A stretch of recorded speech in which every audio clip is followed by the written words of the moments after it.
Comenzamos con el programa 300 de empresarios de acá y vamos a recibir a Rodolfo Giostia, que es consultor en dirección de empresas familiares, catedrático de empresas familiares en Universidad Hort Uruguay, responsable de la cátedra desde 2009 y que lo conocemos desde hace, relativamente poco porque, es CEO de Manos del Uruguay. Bienvenido nuevamente. Muchísimas gracias, Tatiana. Es un honor estar aquí contigo en tu programa 300. Felicitaciones. Muchas gracias, Rodolfo, muchas gracias por estar aquí. Y lo que hoy nos convoca es, desde tu expertise como consultor en dirección de empresas familiares, hablar algo así como, le pusimos un título de cuáles son los mitos de las empresas familiares, digamos, de alguna forma los lugares comunes en los cuales a veces se coloca a este tipo de empresas que son la mayoritaria en Uruguay, y un poco allí, ¿qué nos puedes decir? Yo pienso que en principio lo que ocurre es que cuando se habla de empresas familiares y se las analiza, no se toma en cuenta el factor fundamental, que es el factor emocional. A partir de eso surgen una serie de mitos, por no entender la génesis de la cuestión. Por ejemplo, las empresas familiares son desordenadas. Las empresas familiares suelen ser muy informales. La gobernanza de la empresa familiar es caótica. La tercera generación funde la empresa familiar. Las empresas familiares viven poco. Esos son mitos y a veces son medias verdades. ¿De dónde surge este problema? De no entender que las motivaciones que tiene la familia empresaria no son exclusivamente el desempeño económico-financiero de la organización.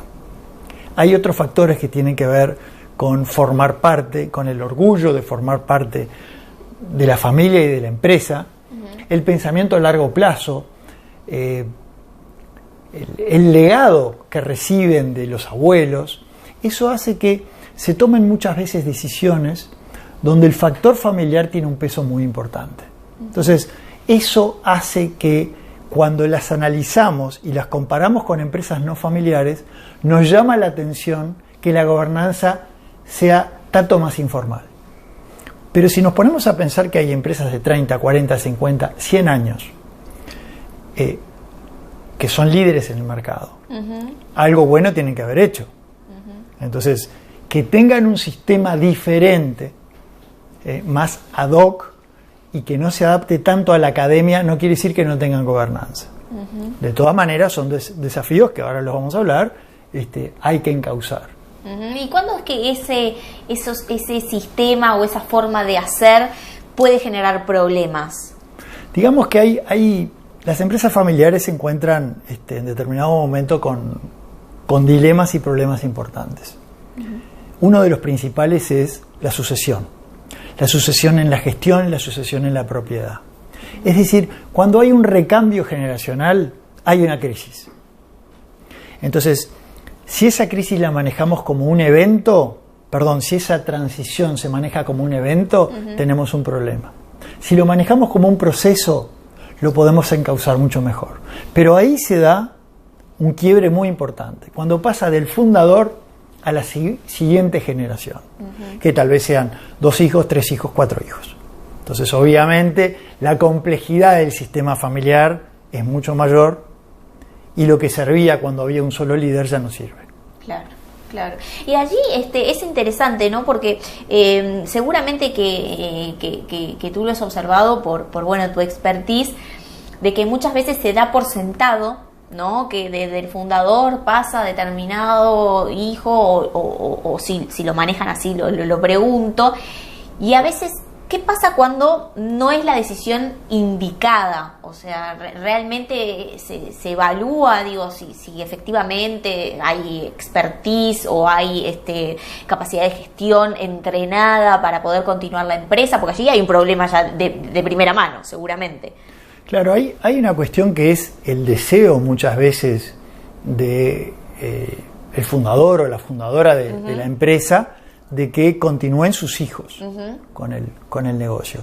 Y ese es un deseo absolutamente racional y humano, porque parte de la dinámica de la familia. El problema es cuando eso se vincula con la empresa. Hay que buscar que la persona que vaya a entrar se pueda adaptar a ese nuevo rol, para lo cual la formación es muy importante y la transición es muy importante. Allí muchas veces, Rodolfo, lo que se hace es consultar justamente a un experto en empresas familiares para que de alguna forma acomode, ¿no?, de los distintos aspectos que hacen a la sucesión o a la gestión misma, ¿no? Porque de repente una empresa se puede encontrar en problemas y bueno, ¿cómo lo resolvemos? Llamemos a alguien que con cabeza fresca. Y allí, bueno, en el sentido de a veces qué hacer y qué no hacer, ¿no? Son cuestiones interesantes para de alguna forma poner las barbas en remojo y reflexionar sobre lo que está pasando. Bueno, una de las cosas que no hay que hacer es pensar que únicamente miembros de la familia van a estar capacitados para dirigir el negocio. Es decir, es muy importante incorporar talento fuera de la familia, a nivel gerencial, a nivel operativo y como consejeros en el directorio también. Esos son aportes bien importantes que muchas veces por temor a involucrar a alguien que no es de la familia, se termina perdiendo realmente la posibilidad de tener un despegue mayor. Ese es uno de los ejemplos, de las cosas que no hay que hacer. Otra cosa es cuando estamos en un proceso de sucesión y ya hay una nueva generación que está demostrando que quiere llevar adelante el negocio, aunque sea en parte, hay que evitar frenarlos. Hay que aprender a tragar saliva y dejarlos hacer. Es muy común que el fundador quiera que sus hijos repliquen su modelo. Y eso no es posible. Entonces, aprender a convivir con otras expectativas y otras formas de encarar los problemas es muy importante. Eso es algo que también es común. Después, algo que no hay que hacer, y esto es más bien para los consultores,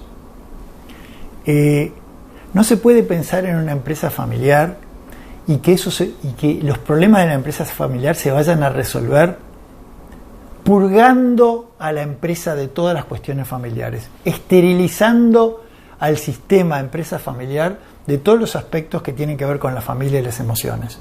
Eso no funciona, no existe.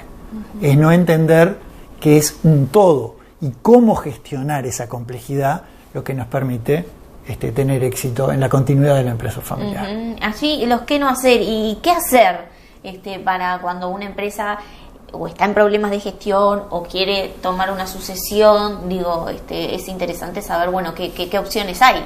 Claro, hay muchas cosas, y una cosa que siempre es conveniente y es contraintuitivo es hacer las cosas cuando las cosas están bien. Cuando la familia goza de buena salud, cuando la empresa le va bien, ese es el momento de trabajar en la planificación del sistema empresa familiar. Entonces, hay un aspecto muy importante que es la gobernanza. ¿Cómo se va a gobernar esa empresa familiar? Y ahí la importancia de encontrar un ámbito, que puede ser el consejo de familia, para que la familia interactúe con la empresa sin estar en la gestión. Y después la importancia del directorio. Un buen directorio es fundamental para cualquier empresa, y para una empresa familiar es fundamental. Ahí es importante incorporar consejeros no familiares, porque eso te permite tener una visión más objetiva, más desapasionada de las cosas, ayuda muchas veces a atenuar las rivalidades naturales que se dan entre los miembros de la familia. Eso es muy importante. Por otra parte, algo que hay que siempre destacar es fomentar el espíritu emprendedor en todas las generaciones de la empresa familiar. A ver, ¿cómo sería? Eso es muy importante y se le llama emprendedurismo transgeneracional. Nosotros tenemos normalmente que el fundador, el abuelo, era una persona con una enorme capacidad innovadora, enorme capacidad empresaria, y lideraba los procesos.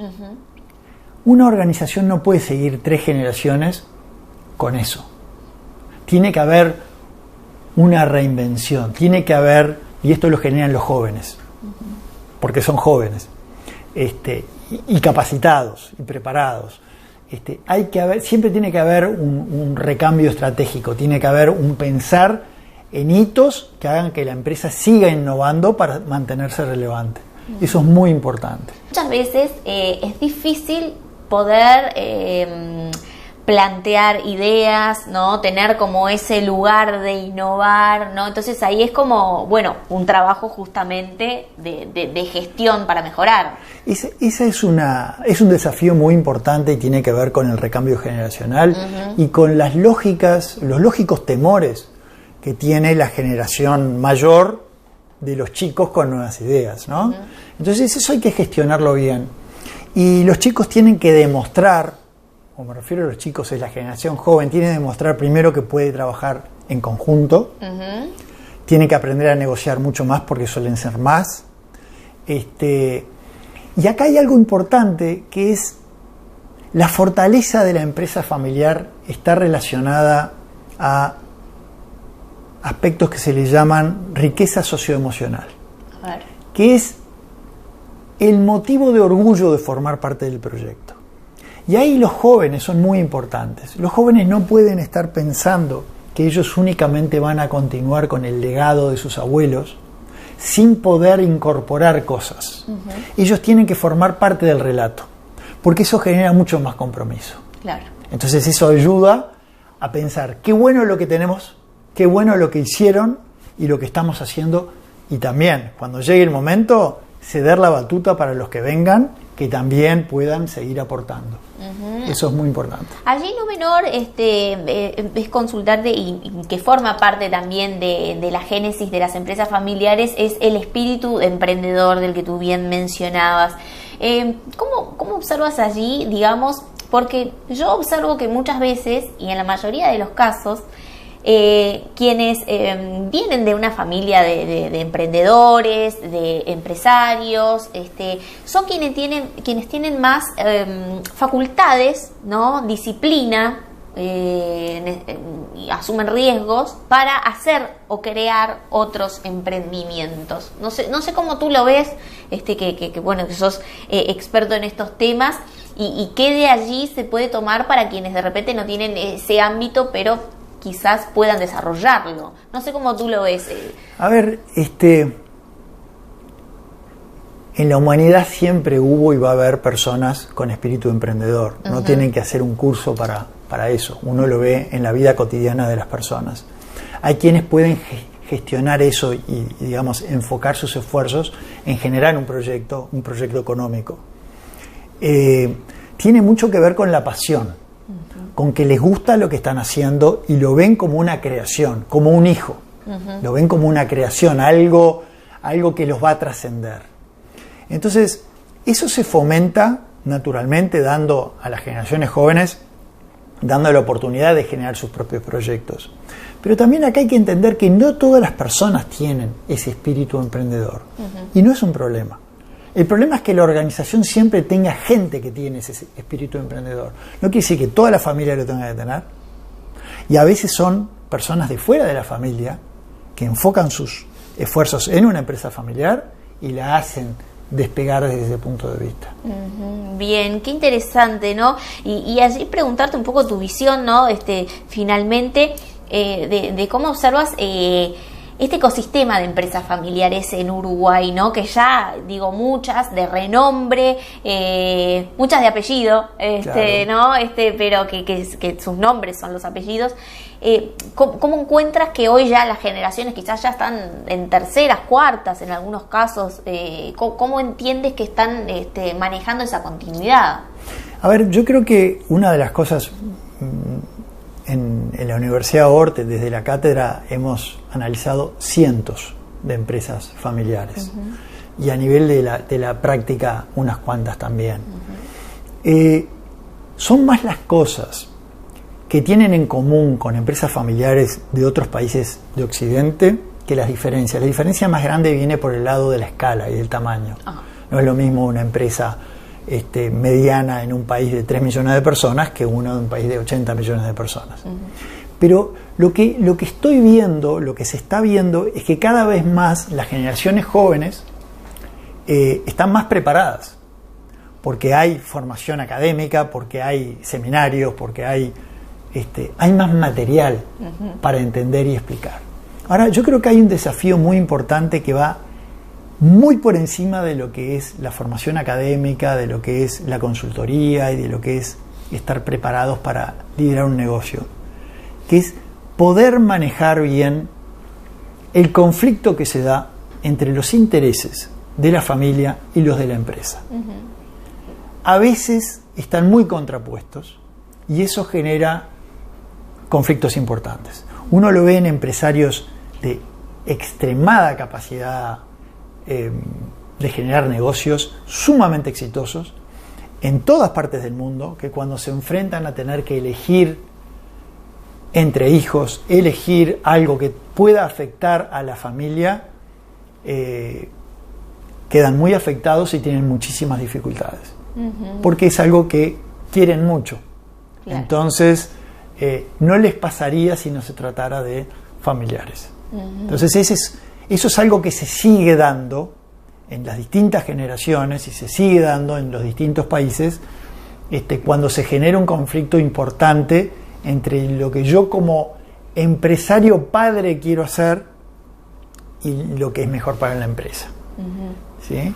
Pero lo que más se ve es más formación en los hijos y el desafío es mantener ese espíritu emprendedor. Bien, clarísimo. Rodolfo Chiosia, que es consultor en dirección de empresas familiares, muchas gracias por estos minutos en Empresarios de Acá. Nos quedó un panorama más que amplio, ¿no? De un poco de qué se trata, ¿no? Cuando hablamos de empresas familiares y quizás también desmitificar, ¿no? Muchas de las cuestiones. Gracias por venir y estar presente hoy. Muchas gracias a ti. Bien, nosotros nos vamos a la pausa y enseguida regresamos.